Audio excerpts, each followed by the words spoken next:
नमस्कार दोस्तों, मैं सीमा चौरसिया आपका स्वागत करती हूँ अपने यूट्यूब चैनल पे। और बहुत अच्छा ये नाच गीत लेकर आई हूँ। अच्छा लगे तो लाइक सब्सक्राइब ज़रूर करें, आप लोग शेयर करें, सपोर्ट करें, फुल वॉच करके ज़रूर देखें। और हमारा वीडियो सुबह 9 बजे जाता है। आप लोग ऐसे ही प्यार दुलार बनाए रखें। और गीत अच्छा लगे तो प्यारा सा कमेंट ज़रूर कीजिएगा आप लोग। धन्यवाद।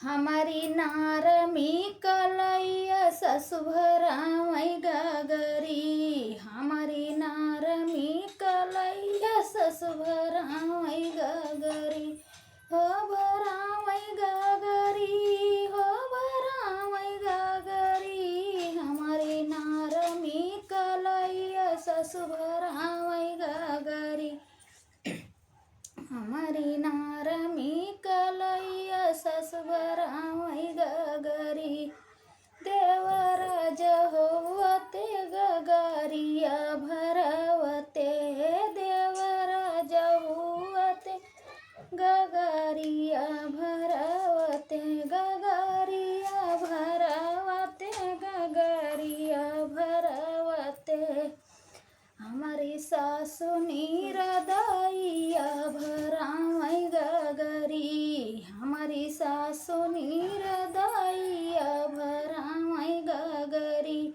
हमारी नारमी कलैया ससुभरामई गागरी, हमारी नारमी कलैया ससुभरामई गागरी, अरे देवराज हुआते गगारिया भरवते, देवराज हुआते गगारिया भरवते, हमारी जेठनी बड़ी रगड़ी भरामई गागरी, हमारी जेठनी बड़ी रगड़ी भरामई गागरी, हमारी नारमी कलैया ससुभरामई गागरी, हमारी नारमी कलैया ससुभरामई गागरी, हो भरामई गागरी, हो भरामई गागरी, हमारी नारमी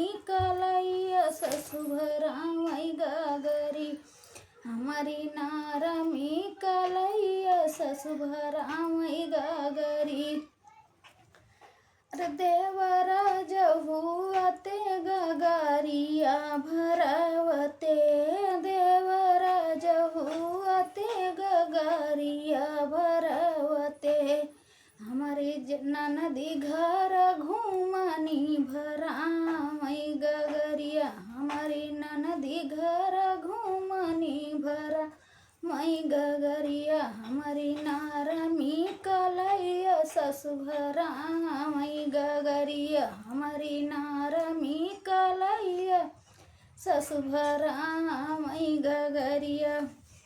तो दोस्तों, हमारा गीत कैसा लगा आप लोग को, और गीत अच्छा लगा तो प्यारा सा कमेंट जरूर कीजिएगा आप लोग। धन्यवाद।